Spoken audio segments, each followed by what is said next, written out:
Hello, good morning सभी students को। और अपने विटामिन वाला जो चैप्टर पढ़ रहे हैं उसको आगे कंटिन्यू करेंगे। और विटामिनों के अंदर अपने सभी प्रकार के विटामिन जो हैं वो देख लिए हैं। जल में घुलनशील, वसा में घुलनशील। बात चल रही थी जल में घुलनशील विटामिनों की। और जल में घुलनशील जो विटामिन होते हैं उसके अंदर मैंने विटामिन सी पढ़ा दिया है आपको पिछली क्लास के अंदर। विटामिन बी के कॉम्प्लेक्स अपने पढ़ना स्टार्ट किए हैं। और बी के अंदर भी B1, B2 और B3 तक अपने विटामिन जो है वो कंप्लीट हो चुके हैं। तो बढ़ते हैं आगे। नेक्स्ट जो विटामिन आएगा B4 नहीं आएगा, क्योंकि B4 की डिस्कवरी अभी तक नहीं हुई है। अगला जो अपने लिए विटामिन है वो कौन सा है? नेक्स्ट जो विटामिन आएगा वो है अपने लिए B5। तो हेडिंग लगाओ सभी, B5 विटामिन कौन सा हो जाएगा? ये विटामिन हो गया B5, ठीक है। और B5 का रासायनिक नाम आपको पता होना चाहिए, क्योंकि कंपटीशन एग्जाम में रासायनिक नाम जो है इससे इंपॉर्टेंट क्वेश्चन अच्छा पूछा जाता है। विटामिन B5 का नाम है पेंटोथेनिक अम्ल। क्या है? पेंटोथेनिक अम्ल बोलते हैं इसको।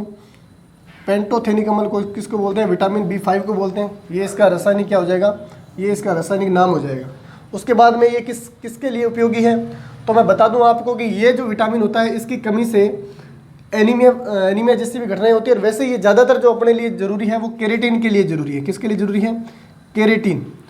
केरेटिन अपने अंदर एक प्रोटीन है। आपको पता है कि बालों के अंदर, ठीक है, बालों के अंदर और नाखून के अंदर, बाल हो गए, नाखून हो गए, ठीक है, पशुओं के खुर जो होते हैं, ठीक है, पशुओं के खुर हो गए, उन सभी के अंदर कौन कौन सी प्रोटीन पाई जाती है? उनके अंदर केरोटिन प्रोटीन है। अपने जो हाथ पैर के नाखून हैं, ठीक है, अपने बाल हैं, ठीक है, उनके अंदर कौन सी प्रोटीन पाई जाती है? उनके अंदर केराटिन प्रोटीन पाई जाती है, ठीक है। तो ये केराटिन प्रोटीन के लिए उत्तरदायी है। केरोटिन नहीं बोल रहा हूँ मैं, केराटिन प्रोटीन बोल रहा हूँ। ये केराटिन क्या है? ये केराटिन प्रोटीन है, ठीक है। अब तो ये बात होगी केराटिन प्रोटीन की। अब केराटिन प्रोटीन भी कितने प्रकार की होती है? केराटिन प्रोटीन भी 2 प्रकार की होती है। केराटिन प्रोटीन भी कितने प्रकार की होती है? 2 प्रकार की होती है, ठीक है। ऐसी प्रोटीन जो, जैसे मान लो अल्फा प्रोटीन की बात करूँ, जैसे मान लो एक प्रोटीन होती है अल्फा प्रोटीन। ये एक तो इस केराटिन प्रोटीन का क्या प्रकार है? अल्फा प्रोटीन या अल्फा केराटिन बोल सकते हैं। अल्फा प्रोटीन बोल दो या अपने इसको क्या बोल सकते हैं? अल्फा केराटिन बोल सकते हैं। अल्फा केराटिन हो गया। दूसरा कौन सा हो गया? बीटा केराटिन हो गया, ठीक है। केरोटिन नहीं बोल रहा मैं, केराटिन बोल रहा हूँ। केराटिन प्रोटीन है ये, ठीक है, बार बार समझा रहा हूँ। तो अल्फा केरोटिन जो होती है वो कहाँ पे पाई जाती है? वो पाई जाती है नाखूनों के अंदर। वैसे तो अपने को पता है कि नाखून और बाल हो गए और पशुओं के खुर हो गए, इन सभी के अंदर केराटिन मिलेगी। अगर केरोटिन का भी प्रकार पूछ ले कि केराटिन भी कौन सी मिलेगी, तो केराटिन बालों के अंदर जो केराटिन पाई जाती है वो बालों के अंदर अल्फा केरोटिन का टाइप है, ठीक है। नाखून के अंदर भी किस प्रकार का टाइप है? अल्फा केरोटिन का टाइप है। और खुर के अंदर भी कैसी मिलेगी? अल्फा मिलेगी अपने को, ठीक है, पशुओं के जो खुर हो गए, तो इनके अंदर अल्फा केराटिन पाई जाती है। बात करें मैं बीटा केरोटिन की, तो बीटा केराटिन किस में पाई जाती है? मकड़ी के जाल में होती है। किस में होती है? मकड़ी जो होती है, स्पाइडरमैन, मकड़ी के जाल में, ठीक है। मकड़ी के जाल के अंदर क्या पाई जाती है? जो प्रोटीन होती है, रेशे बनते हैं मकड़ी के जाल के, जो धागे जैसी रेशे बनाती है मकड़ी, ठीक है, उसके अंदर बीटा केराटिन पाई जाती है। तो केराटिन के बारे में विशेष तौर पे ध्यान रखना। केराटिन का निर्माण कौन करता है? विटामिन B5 करता है। और मैंने विटामिन बी के कॉम्प्लेक्स के अंदर बताया था कि सभी के स्रोत जो हैं वो लगभग सेम रहेंगे, ठीक है। स्रोत की मैं अगर यहाँ पे इसकी अलग से बात करूँ, स्रोत की अगर मैं बात करूँ तो इसका स्रोत भी क्या हो जाएगा?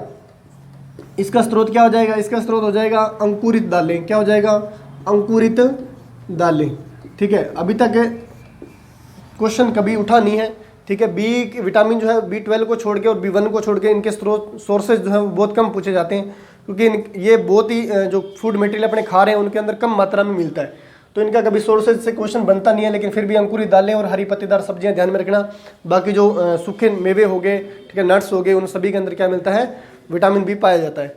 अगर बात करें विटामिन B5 के कौन कौन से किस किस के लिए बॉडी के अंदर अपने लिए उपयोगी है, तो मैं बता दूं, अपने को पता है कि केराटिन प्रोटीन बनाता है। तो विटामिन B3 के बारे में मैंने बालों के बारे में कुछ बातें कही थी। तो विटामिन एक तो B3 हो गया, एक तो विटामिन B3 और एक विटामिन कौन सा हो गया? B5। B3 और B5 जो होते हैं वो विटामिन अपने बालों के लिए बहुत ही ज़्यादा उपयोगी होते हैं। ये दोनों विटामिन किसके लिए उपयोगी होते हैं? बालों के लिए। अगर इन दोनों विटामिनों की मात्रा अच्छी है, ठीक है, इन दोनों की अच्छी मात्रा होगी तो ऑब्वियस सी बात है अपने अंदर कौन सी प्रोटीन अच्छी होगी? केराटिन प्रोटीन अच्छी मात्रा में होगी।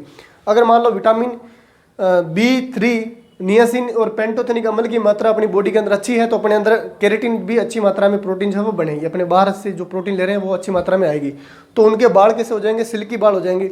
अरे देखा होगा कई लोगों के बाल बहुत ही ज़्यादा स्मूथ होते हैं, ठीक है, चिकने या सरफेस मतलब स्मूथ बाल होते हैं, सिल्की बाल होते हैं। और कई लोग बेचारे इतनी मेहनत करते हैं फिर भी उनके बाल किरली होते हैं। मैं बता देता हूँ किरली बाल जो होते हैं वो क्यों होती है। किरली बाल की अगर बात करें, किरली बाल क्यों आते हैं, किरली बाल क्यों आते हैं, अगर मान लो अपनी बॉडी के अंदर फास्फोरस, ठीक है, या फास्फेट बोल दूं मैं, फास्फोरस या क्या बोल दूं, फास्फेट, अगर फास्फोरस या फास्फेट की मात्रा बॉडी के अंदर बढ़ जाती है तो बाल जो होते हैं वो किरली होने लग जाते हैं। क्योंकि फास्फोरस या फास्फेट की मात्रा बढ़ती है तो विटामिन B3 और B5 की मात्रा कम हो जाती है, केराटिन प्रोटीन बॉडी के अंदर कम बनती है। जो लोग ज़्यादा प्रोटीन खाते हैं, देखा होगा ये अमेरिकन जो होते हैं, ठीक है, अंग्रेज लोग जो होते हैं, या अदर जो भी अदर कंट्री के जापानीज हो गए, चाइनीज लोग हो गए, ये क्या करते हैं, मांस वगैरह या अदर भी कोई प्रोटीन के सोर्सेज वगैरह है, जो भी मान लो, ये ज़्यादातर प्रोटीन का यूज करते रहते हैं, बॉडी की तरफ थोड़ा ध्यान देते हैं और प्रोटीन ज़्यादा खाते हैं, ठीक है। तो प्रोटीन अगर मान लो ये ज़्यादा खाते हैं तो इनके अंदर प्रोटीन की कमी नहीं होती, और जो भी मांस खाते हैं ना जो लोग, उनके अंदर प्रोटीन की कमी वैसे ही नहीं होती, ठीक है, कभी प्रोटीन की कमी नहीं होती उनके अंदर। तो मान लो वो प्रोटीन खाते रहते हैं तो उनके बाल आपने देखा होगा बहुत ज़्यादा स्मूथ और सिल्की होते हैं, ठीक है। और जो प्रोटीन कम यूज करते हैं उनके अंदर बॉडी के अंदर फास्फेट आयन की मात्रा बढ़ जाती है तो बाल कैसे हो जाते हैं, घुंघराले हो जाते हैं, जिसको किरली बाल बोलते हैं, ठीक है। इसका ले लो एक बार स्क्रीनशॉट। इसका रासायनिक नाम ध्यान में रखोगे कि विटामिन B5 का रासायनिक नाम क्या है, पेंटोथेनिक अमर बोलते हैं। केराटिन प्रोटीन के लिए उत्तरदायी है। बालों से संबंधित कौन से प्रोटीन है, B3 और B5, ठीक है। बाल किरली कैसे हो जाते हैं, फास्फेट आयन की मात्रा बढ़ने पर, ठीक है। केराटिन की मात्रा अच्छी होती है तो बाल स्मूथ हो जाते हैं। केराटिन कितने प्रकार का होता है, केराटिन 2 प्रकार का होता है, अल्फा केराटिन और बीटा केराटिन।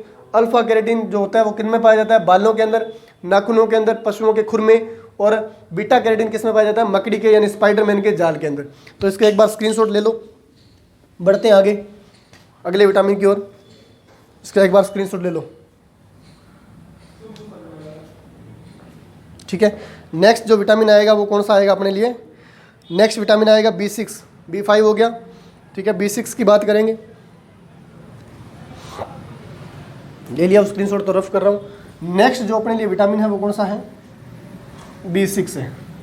अगला विटामिन अपना है B6 विटामिन, ठीक है। तो B6 का रासायनिक नाम अपने को पहले पता होना चाहिए। B6 और B6 जो है उसका रासायनिक नाम जो होता है वो क्या है, पायरिडोक्सिन, उसको बोलते हैं पायरिडोक्सिन, पायरिडोक्सिन बोलते हैं विटामिन B6 को। इसका रासायनिक नाम ध्यान में होना चाहिए। अच्छा क्वेश्चन पुट करता है एग्जामिनर। दूसरा अपने को क्या पता होना चाहिए कि ये किसके लिए उत्तरदायी है, स्रोत सेम रहेंगे, वही अंकुरित दालें रह जाएगी, ठीक है। और बाकी अगर किसी का स्पेशल होगा तो मैं आप लोगों को बता दूंगा। बाकी जिनके सोर्सेज मैंने लिखवाए हैं वही कंपटीशन एग्जाम की दृष्टि से मायने रखते हैं और उन्हीं का सोर्सेज जो है वो फिक्स है। बाकी किन्हीं का हर एक का सोर्सेज जो है वो फिक्स नहीं है, ना ही वहाँ से क्वेश्चन कभी उठता है, ठीक है। तो पायरिडोक्सिन का ध्यान रख लेना, इसका रासायनिक नाम हो जाएगा। उसके बाद में बात करते हैं कि बॉडी के अंदर क्या काम करता है, या इसकी कमी की बात करें तो इसकी कमी से एक इंपॉर्टेंट काम आपको ध्यान में रखना है। क्या ध्यान में रखना है, इसकी कमी से जो रोग होता है, इसकी कमी से रोग होता है एनीमिया। और एनीमिया खून की कमी को बोलते हैं। किसको बोलते हैं, एनीमिया, खून की कमी हो जाती है बॉडी के अंदर तो उसको एनीमिया बोलते हैं। और मैंने आपको पढ़ा रखा है कि एनीमिया जो होता है वो अलग अलग प्रकार से होता है। एनीमिया होने के बहुत सारे कारण हैं, ठीक है। विटामिन B12 के कारण भी एनीमिया होता है, सी के कारण भी एनीमिया हो जाता है, ठीक है। विटामिन B9 जिसको आगे मैं पढ़ाऊंगा उसके कारण भी एनीमिया होता है। तो उसके अकॉर्डिंग एनीमिया जो होता है वो अलग अलग प्रकार का है। आयरन के कारण भी एनीमिया होता है, आयरन की कमी हो जाए तो यहाँ पे जो B6 की कमी के कारण जो एनीमिया हो रहा है उसको माइल्ड एनीमिया बोलते हैं। इसको क्या बोलते हैं, माइल्ड एनीमिया, इसको बोलेंगे माइल्ड एनीमिया, ठीक है। और एनीमिया क्या है, रक्त की कमी, रक्त की कमी को क्या बोलते हैं, एनीमिया बोलते हैं। रक्त की कमी को एनीमिया बोलते हैं। और विटामिन B6 की कमी से होने वाला एनीमिया क्या कहलाता है, माइल्ड। और माइल्ड का मतलब होता है लंबे समय तक चलने वाला एनीमिया, यानी ये जल्दी से हो जाए तो ठीक नहीं होता जल्दी से, तो इसको क्या बोल देंगे, लंबे समय तक। इसको क्या बोलेंगे, लंबे समय तक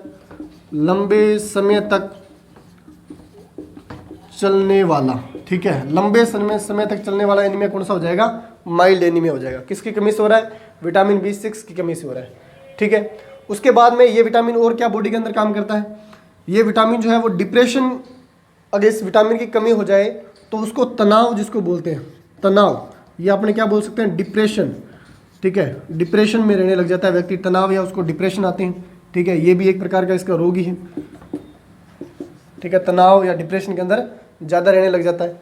तो ये विटामिन अपना B6 है। इसका मेन इंपॉर्टेंट जो है वो क्या है, मेन इंपॉर्टेंट इसका रासायनिक नाम है, किसके लिए उत्तरदायी है, इसके अंदर खून की कमी होती है। और अपने को पता है कि जब अपनी बॉडी के अंदर खून की कमी होती है तो अपने क्या करते हैं, खून की कमी को पूरा करने के लिए बाहर से आयरन लेते हैं, ठीक है, क्योंकि आयरन ही अपनी खून की पूर्ति कर सकता है। अब मान लो इसकी कमी से खून की कमी हो रही है, इसकी कमी होने पर तो इसका सोर्सेज के अंदर पालक भी जुड़ जाएगा, हरी पत्तेदार सब्जियां भी जुड़ जाएगा, और अंकुरित दालें और बाकी जो सेम है वो तो इसके अंदर चलेगा ही। उसके बाद में अपने बॉडी के अंदर खून की कमी होती है तो अपने देखा होगा मेडिकल से टेबलेट लेके आते हैं, छोटी छोटी आयरन की टेबलेट होती है, वो उसको क्या बोला जाता है, उसका सूत्र क्या होता है वो भी मैं यहाँ पे लिखवा देता हूँ। एक बार कंपटीशन एग्जाम के अंदर पूछा गया था, तो उसको बोलते हैं फेरस सल्फेट। उसको क्या बोलते हैं, FeSO4 फेरस सल्फेट। पॉइंट क्या होता है, 7H2O होता है। पॉइंट क्या होता है, 7H2O। ये जो है उस टेबलेट का फॉर्मूला है, ठीक है। उसके अंदर क्या पाया जाता है, उसके अंदर आयरन पाया जाता है, सल्फेट पाया जाता है, और पॉइंट H2 यानी इसके अंदर जल के कुछ अणु होते हैं। अपने को ध्यान रखना है ये क्या है, आयरन सल्फेट है। ये क्या है, आयरन सल्फेट है। मैं लिख देता हूँ आयरन सल्फेट। इसको क्या बोलते हैं, आयरन सल्फेट बोलते हैं। क्लियर है। आयरन सल्फेट जो होता है इसको एक और नाम से भी जाना जाता है, इसको बोलते हैं हरा कसीस, ग्रीन कसीस, या इसको क्या बोलते हैं, हरा कसीस बोलते हैं, हरा कसीस बोलते हैं। केमिस्ट्री या रसायन विज्ञान के अंदर इसको क्या बोला जाता है, एक और नाम भी है हरा कसीस, या इसको क्या बोलते हैं, आयरन सल्फेट, जिसके अंदर आयरन जो होता है वो अपने आयनिक रूप में काम करता है और अपनी बॉडी के अंदर क्या करता है, रक्त की पूर्ति करता है। तो ये आपके लिए इंपॉर्टेंट है, ले लो इसका स्क्रीनशॉट। बढ़ते हैं नेक्स्ट विटामिन की ओर।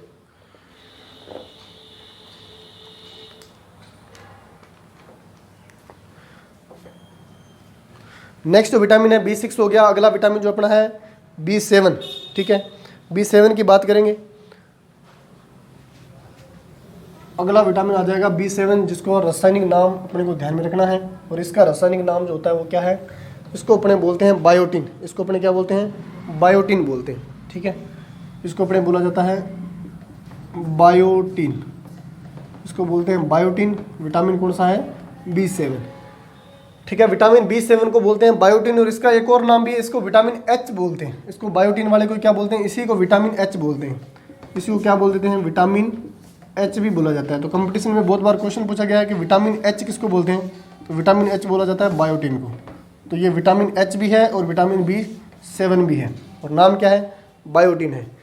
उसके बाद में इसके नाम ध्यान में रख लेना। और ये करता क्या है, ये जो विटामिन है ये बॉडी के अंदर कुछ मांसपेशियों को एक्टिविटी प्रदान करता है। जैसे मैं बात करूँ, अपनी मांसपेशियाँ जल्दी से थकान महसूस करने लग जाती हैं। अपनी मांसपेशियाँ जो होती है वो जल्दी से थोड़ा थकान महसूस करने लग जाती हैं, तो उस थकान को क्या करता है, कम करवाता है। और इसके सोर्सेज ध्यान में रख लेना। इसका ज़्यादा काम से कोई महत्व नहीं है, अभी तक डिस्कस हुए हैं ये सारे विटामिन नए नहीं। तो इससे ज़्यादा क्वेश्चन यही बन सकता है कि विटामिन H किसे बोला जाता है, बायोटिन को बोला जाता है। विटामिन B7 का नाम क्या है, तो विटामिन B7 का नाम बायोटिन है। किस विटामिन को विटामिन H के नाम से जाना जाता है, तो विटामिन B7 को जाना जाता है। और इसके सोर्सेज के लिए मैं बात करूं तो स्रोत कौन से ध्यान में रख लोगे, इसके स्रोत आप ध्यान में रख लोगे। जैसे आजकल ग्रीन टी आने लगी है, ठीक है, ग्रीन टी, हरी चाय जिसको अपने क्या बोलते हैं, ग्रीन टी बोलते हैं, ग्रीन टी बोलते हैं। और हरी पत्तेदार सब्जियां हो गई, ठीक है, हरी पत्तेदार सब्जियां, ठीक है, हरी पत्तेदार सब्जियां होगी। और बात करें अंकुरित दालें होगी, वही सेम रहेगा, अंकुरित दालें होगी। इनके अंदर ये सोर्सेज प्राप्त मात्रा में मिलता है और अपनी ये बॉडी के लिए थोड़ा सा इफेक्टिव होता है, अपनी बॉडी को एक्टिव रखता है। और मांसपेशियों के अंदर हलचल, लचीलापन जिसको अपने बोलते हैं, एक अपने अंदर एक्टिविटी होती है। एक व्यक्ति को देखा होगा कि थोड़ा सा काम करता है मरा मरा सा रहता है, बिल्कुल ही, ठीक है, काम करने की उसमें हिम्मत ही नहीं होती। बोल दिया कि उठ के पानी पी ले, तो उसके कईयों के अंदर पानी पीने की क्षमता भी नहीं रहती, यही सोचते रहते हैं कि बैठे हमारे को पानी पकड़ा दे। तो ऐसी कंडीशन जो है B7 के कारण आने लग जाती है, विटामिन H के कारण आने लग जाती है। इस विटामिन का भी स्क्रीनशॉट ले लो। नेक्स्ट विटामिन की ओर बढ़ते हैं आगे। अगला जो विटामिन पढ़ेंगे वो पढ़ेंगे विटामिन B9।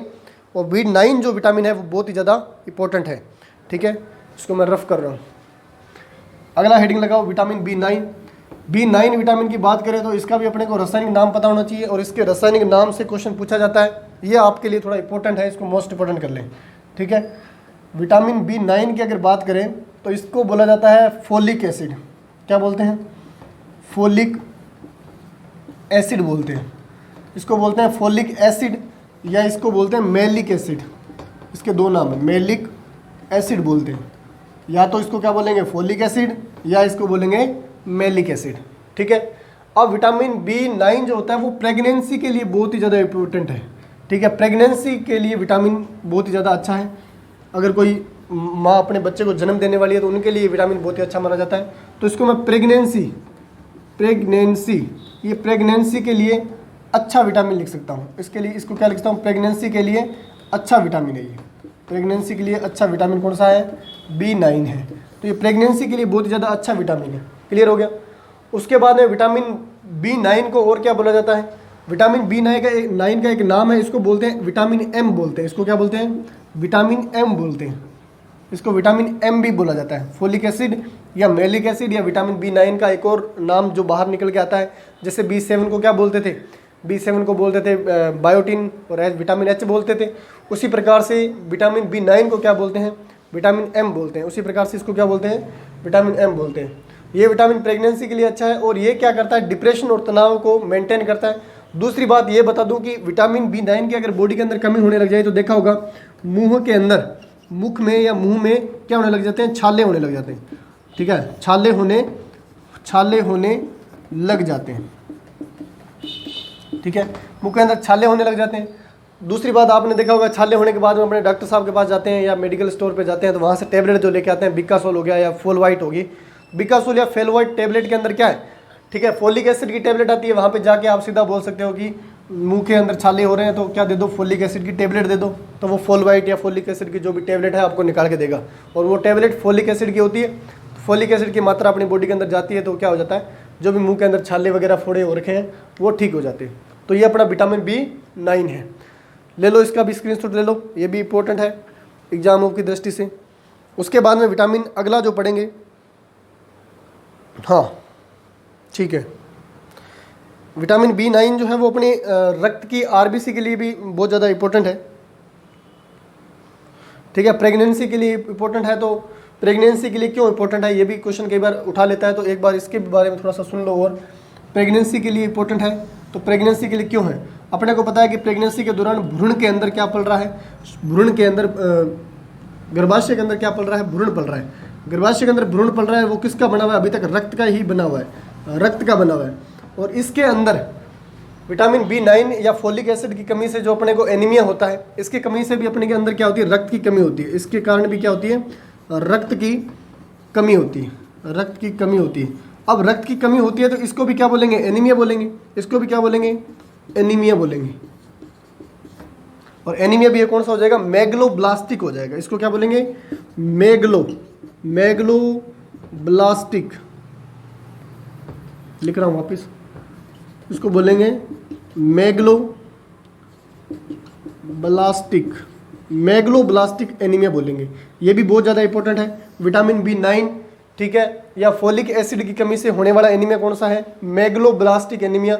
रक्त की कमी भी होती है इससे, ठीक है। और माइल्ड एनीमिया किसकी वजह से होता है, तो माइल्ड के लिए मैंने बताया अभी, विटामिन पीछे जो पढ़ा था 6, उसके अंदर आप माइल्ड ध्यान में रख लेना। बढ़ते हैं नेक्स्ट विटामिन की ओर। अगला विटामिन कौन सा है सर, 10 है क्या, नहीं, विटामिन 10 नहीं है। उसके बाद में सीधा ही पढ़ेंगे जो विटामिन अगला 10 भी नहीं है। उसके बाद में विटामिन B12 पढ़ेंगे। उसके बाद में कौन सा विटामिन पढ़ेंगे, B12। हेडिंग लगाओ विटामिन B12 के लिए, ये भी बहुत अच्छा विटामिन है, विटामिन B12। इसका भी अपने को रासायनिक नाम पता होना चाहिए। विटामिन B12 से कंपटीशन एग्जाम के अंदर बहुत ही अच्छे अच्छे क्वेश्चन पूछे जाते हैं। क्या क्वेश्चन पूछा जाता है, पहले तो ये लगा दी अपनी हेडिंग। इसको रासायनिक नाम जो है इसका है साइनोकोबालामीन। इसका रासायनिक नाम क्या है, साइनोकोबालामीन। साइनोकोबालामीन, इसका रासायनिक नाम क्या हो जाएगा, साइनोकोबालामीन। अब साइनो का मतलब मैं पहले भी क्लासों के अंदर बता चुका हूं कि साइनो का मतलब होता है नीला। साइनो का मतलब क्या होता है, नीला। साइंस के अंदर जहां पे भी साइनो वर्ड यूज हो, इसका मतलब क्या है, वहां पे कुछ ना कुछ नीला है, समझ गए। और कोबालामीन, कोबाल अमीन यानी अमीन वर्ड जुड़ा, और कोबाला का मतलब यहाँ पे आ गया कोबाल्ट। यहाँ पे क्या आ गया, कोबाल्ट आ गया। अब कंपटीशन एग्जाम के अंदर क्वेश्चन क्या पूछा जाता है, क्वेश्चन पूछा जाता है कि निम्न में से किस विटामिन के अंदर कोबाल्ट धातु पाया जाता है। CO संकेत होता है कोबाल्ट का, ठीक है। कोबाल्ट का संकेत क्या होता है, CO। किस धातु के अंदर कोबाल्ट, किस विटामिन के अंदर कोबाल्ट धातु आयन पाया जाता है, तो कोबाल्ट किस में पाया जाता है, विटामिन B12 के अंदर पाया जाता है। क्लियर हो गया। और कौन सा विटामिन जो है वो नीला विटामिन कहलाता है, तो इसको अपने क्या बोल देते हैं, नीला विटामिन बोल सकते हैं। इसको क्या बोल सकते हैं, नीला विटामिन बोलते हैं। इसको नीला विटामिन क्यों बोलते हैं, क्योंकि नीले कलर का है, ठीक है। और इसके बारे में मैंने क्या बताया था कि इसका निर्माण जो होता है अपनी आंत के अंदर होता है। इसका निर्माण कहाँ पे होता है, अपनी आंत के अंदर। और आंत का भी कौन सा हिस्सा, बड़ी आंत लिख दूँ, यहाँ पे क्या लिख दूँ, बड़ी आंत। इस बड़ी आंत के अंदर इसका निर्माण होता है।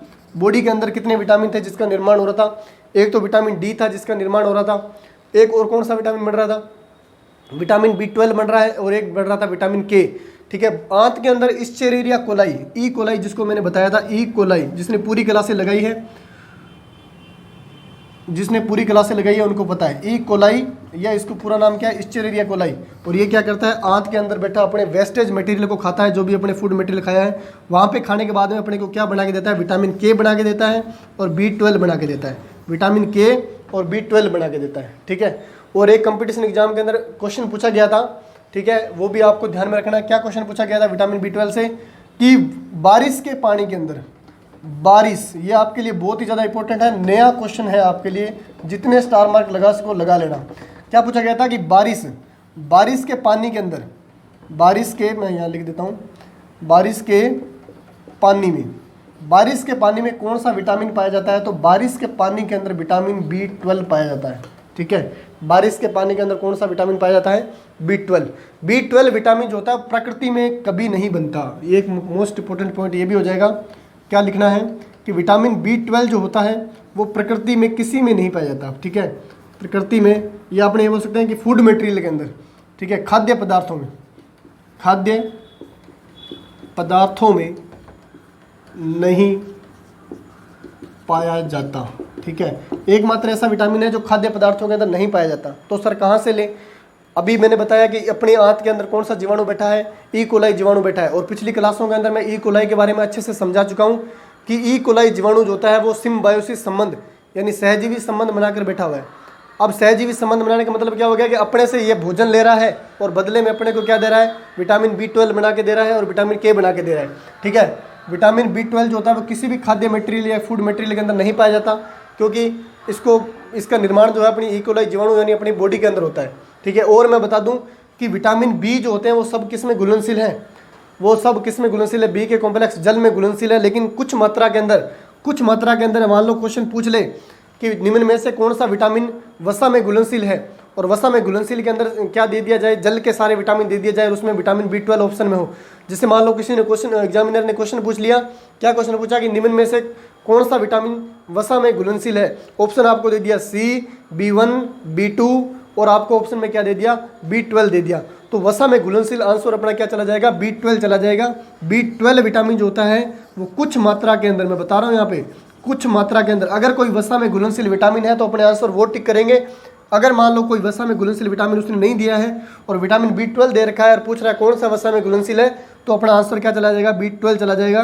कुछ मात्रा में वसा में घुलनशील होता है, ये कुछ मात्रा में वसा में घुलनशील होता है, ठीक है, घुलनशील होता है, कुछ मात्रा में ये वसा में भी घुलता है। तो ये विटामिन बहुत ज़्यादा इंपॉर्टेंट है। इसके अंदर कोबाल्ट धातु आयन पाया जाता है, इसका निर्माण आंत के अंदर होता है, ई कोलाई जीवाणु के द्वारा किया जाता है। इस प्रकार से इससे क्वेश्चन, बहुत अच्छे अच्छे क्वेश्चन इससे पूछे जाते हैं, ठीक है। और ये बारिश के पानी में पाया जाता है, इसका विशेष तौर पे ध्यान रखो। उसके बाद में बात करें इसका रासायनिक नाम क्या है, साइनोकोबालामिन। अगर मैं कमी की बात करूं तो साइनोकोबालामिन या विटामिन B12 की कमी हो जाए, साइनोकोबालामिन या विटामिन B12 की कमी हो जाए तो कमी से भी इसकी कमी से भी रक्त की कमी होती है। इसकी कमी से भी क्या होता है, रक्त की कमी होती है, और रक्त की कमी होती है। और इस रक्त की कमी को क्या बोलते हैं, एनीमिया बोलते हैं। अपने को पता है जब भी रक्त की कमी होगी उसको क्या बोलेंगे, एनीमिया बोलेंगे। और इसके अंदर एनीमिया का विशेष नाम आ जाएगा, इसके विशेष नाम को क्या बोलेंगे, परनीशियस एनीमिया बोलेंगे। इसको क्या बोलेंगे, परनीशियस, ठीक है, परनीशियस या परनीशियम बोल सकते हैं, परनीशियस या परनीशियम एनीमिया,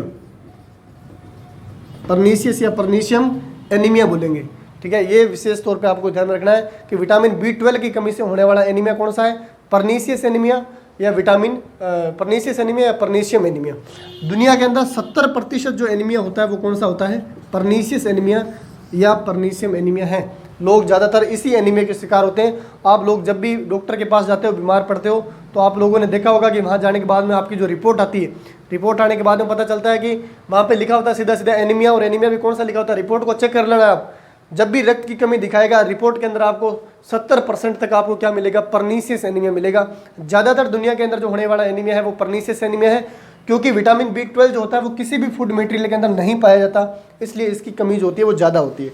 और अपने हाथ के अंदर मान लो अगर ऐसा कोई पदार्थ नहीं खा रहे हैं तो विटामिन B12 प्रॉपर मात्रा में नहीं बनता। अगर प्रॉपर मात्रा में नहीं बनेगा तो इसकी कमी हो जाएगी। कुछ सेवालें भी है, स्पाइरुलिना वगैरह होगी, कुछ प्रोटीन वाली सेवालें भी हैं, उनके अंदर भी ये पाया जाता है।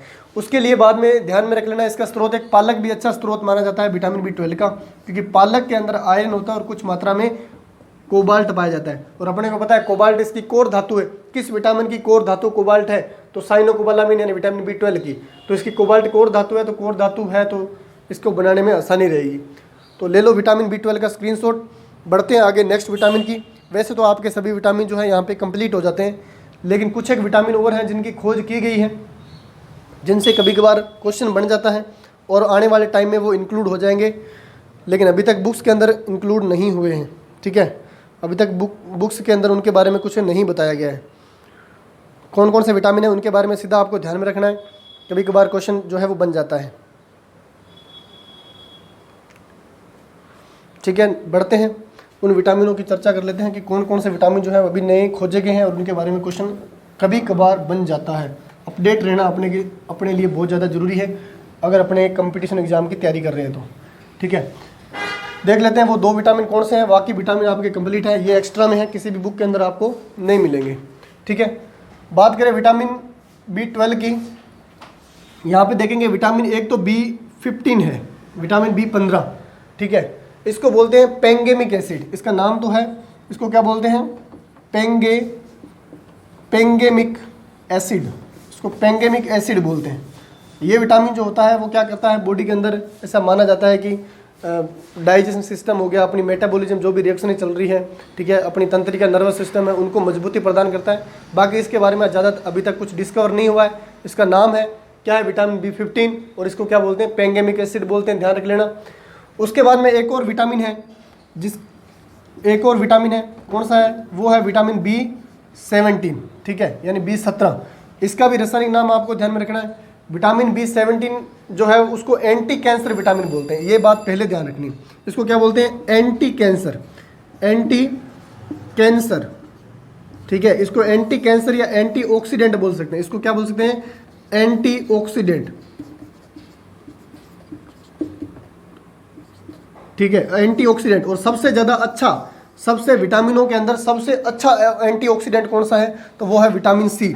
सबसे ज़्यादा अच्छा एंटीऑक्सीडेंट कौन सा है? विटामिन C है। लेकिन मैंने बताया कि जो विटामिन एंटीऑक्सीडेंट होते हैं वो क्या होते हैं? प्रति कैंसर या एंटी कार्सिनोजेनिक भी होते हैं।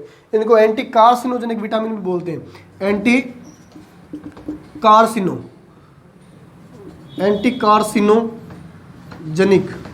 कार्सिनोजेनिक विटामिन भी इनको बोला जाता है। तो विटामिन 15 और विटामिन 17 के बारे में ध्यान रख लोगे। ये विटामिन जो है अभी तक किसी भी बुक्स के अंदर इनको इंक्लूड नहीं किया गया है।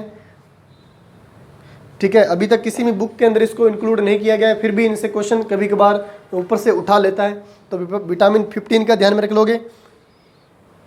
ठीक है, विटामिन B15 का ध्यान रख लोगे और 17 का ध्यान में रख लोगे। ठीक है, 17 जो है वो प्रति कैंसर है और विटामिन C जो है वो आपके लिए एंटी ऑक्सीडेंट की तरह काम करता है। तो ये हो गए अपने सारे विटामिन, इनके बारे में विशेष तौर पे ध्यान रखोगे। विटामिनों वाला जो लेसन था वो ख़त्म हुआ। ठीक है, विटामिन 17 का रासायनिक नाम नहीं आया क्या? इस पे लिख लेना, इसको क्या बोलते हैं?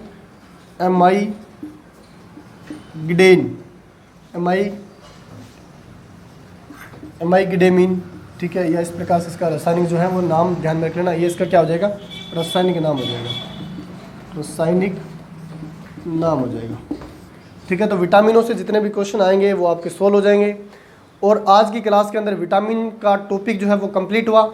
नेक्स्ट क्लास के अंदर नया टॉपिक स्टार्ट करेंगे।